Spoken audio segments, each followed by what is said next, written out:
Melihat jika pasukan Tiandou mengalami kerugian yang sangat parah, bahkan darah dan jasad pasukan tergeletak di seluruh tempat, benar-benar membuat hati Tang San berantakan.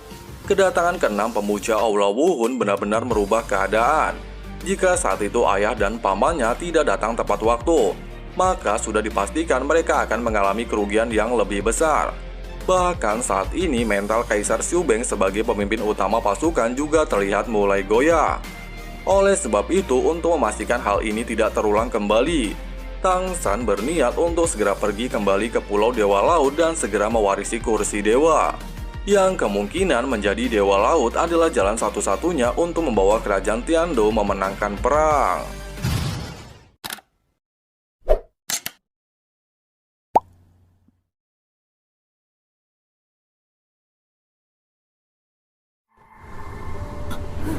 Lihat kakeknya tertusuk pedang miliknya membuat hati Xian Rensu hancur berantakan. Bahkan dia secara sengaja membuang pedang malaikat. Namun sayang, ternyata hal tersebut adalah sebuah ilusi yang dibuat oleh sisi kejahatannya untuk menghancurkan pikiran Xian Rensu. Alhasil, setelah merasa terpukul dengan kejadian yang sebelumnya dia lihat, sisi kejahatan Xian Rensu berhasil mengambil alih tubuhnya untuk menyelesaikan ujian ke-8. 就我来开始审判吧。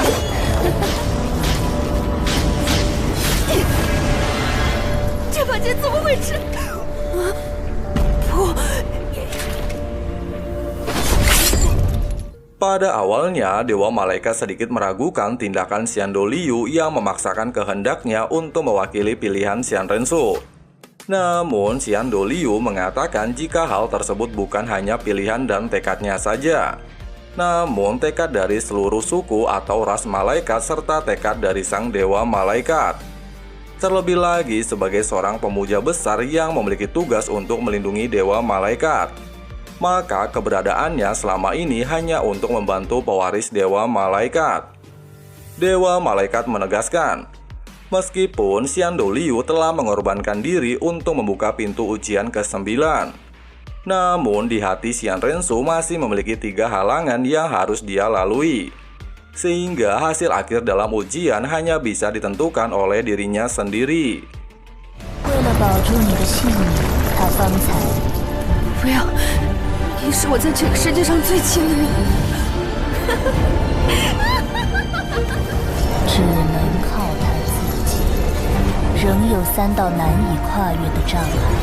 我的存在，就是为了天使，多谢天使神成全。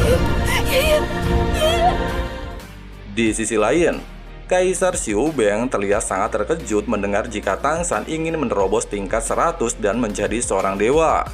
Bahkan dia terlihat bingung dewa itu sekuat apa. Apakah benar-benar ada dewa yang serba bisa dan dewa yang abadi? Tang San menjelaskan, jika hal tersebut adalah satu-satunya cara untuk membantu kerajaan Tiandou menerobos benteng Jeling. Meskipun sudah lama tidak ada dewa yang muncul di dunia ini, namun jika dirinya berhasil menjadi dewa dan menerobos tingkat 100, maka kekuatannya akan meningkat dengan sangat pesat dan bisa membantu Xiu Beng untuk menerobos benteng Jeling. Bahkan dia memiliki peluang sekitar 70% untuk berhasil mewarisi kursi dewa. Menyadari jika Kekaisaran Tiandou akan segera memiliki seorang dewa, Xiu Beng sangat berharap jika Tang San berhasil mewujudkan hal tersebut. Tang San menegaskan, jika dirinya pasti akan segera kembali dalam waktu dekat, paling cepat 1 bulan, dan paling lama 3 bulan. Mendengarkan hal itu seketika membuat Xiu Beng sedikit murung. Pasalnya, jika Tang San pergi dari kamp pertahanan, ditakutkan pihak Kekaisaran Wuhun akan melakukan serangan secara diam-diam. Namun, Tang Xiu meyakinkan Kaisar Xiu Beng, dengan adanya dirinya dan Tang Hou, dia memastikan akan melindungi seluruh kamp kerajaan Tiandou. Nah, dikarenakan kepergiannya ini sangat penting, Tang San meminta Kaisar Xiu Beng untuk merahasiakannya, sehingga tidak menarik perhatian dari pihak Wuhun. Malam harinya, Tang San bersama paman dan ayahnya mengunjungi master yang terlihat sudah mulai membaik berkat tanaman obat yang diberikan Tang San sebelumnya. Di mana baik Tang Xiu dan Tang Hou berniat untuk mengucapkan rasa terima kasih kepada Master karena telah membimbing Tang San sampai saat ini dan menjadi seorang Master yang luar biasa. Tang San kemudian menjelaskan kepada Master jika dia harus cepat mungkin menyelesaikan ujian Dewa Laut ke-9-nya dan menjadi seorang dewa. Mendengarkan hal itu membuat Tang Hou sedikit khawatir kepada putranya. Pasalnya, Tang Chen yang memiliki bakat luar biasa saja gagal melakukan hal tersebut. Kemudian, Tang Hou mencoba bekerja sama dengan Master untuk menenangkan Tang San dan mengatakan jika gerbang Jiling saat ini tidak perlu dikhawatirkan. Namun sayang, Tang Xiu menggagalkan rencana tersebut. Ya elah, nggak bisa diajak kompromi ya ketua sekte ini. 大师什么时候说过了？ Melihat jika ayah dan Master sangat mengkhawatirkan dirinya, Tang San kemudian menenangkan mereka, di mana sebelum dia pergi ke Pulau Dewa Laut, dirinya akan menggunakan bantuan dari cahaya Dewa Laut untuk menyempurnakan 9 Cinyiro Palu Hotian. Ya, mendengarkan hal itu, mereka akhirnya tidak bisa berkata apa-apa lagi untuk membujuknya. Kemudian Tang Xiu mendekati Master dan mengatakan untuk tidak memanggil mereka dengan sebutan Doulo lagi. Pasalnya berkat jasa Grandmaster, Sekte Hotian bisa kembali ke dunia Master. 以后你就是我们的兄弟，也别叫我们什么斗罗了。以后大师你可是煞费苦心呐，我们兄弟相称就是。 Nah, dikarenakan dalam perjalanan menuju Pulau Dewa Laut akan menemui banyak bahaya, Tang Hou berniat untuk mengajari Tang San metode rahasia Sekte Hotian. Tang Xiu juga menegaskan untuk mengajari Tang San. Pasalnya jika bukan Tang San, siapa lagi yang bisa mewarisi teknik rahasia dari sektenya?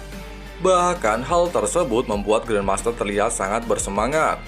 Pasalnya teknik tersebutlah yang digunakan oleh Tang Hou untuk menghadapi pemuja kedua, di mana hanya menggunakan sebuah palu, Tang Hou mampu memukul seorang pemuja besar tanpa terluka sedikit pun.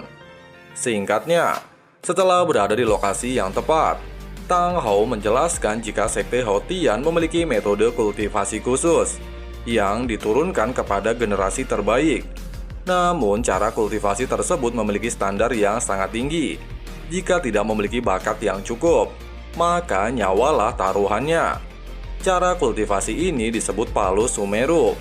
Kemudian, Tang Hou meminta Tang San untuk merasakan aura di sekitarnya dengan menggunakan telapak tangannya.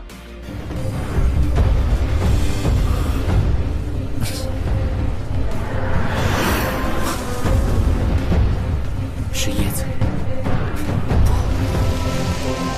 不是风。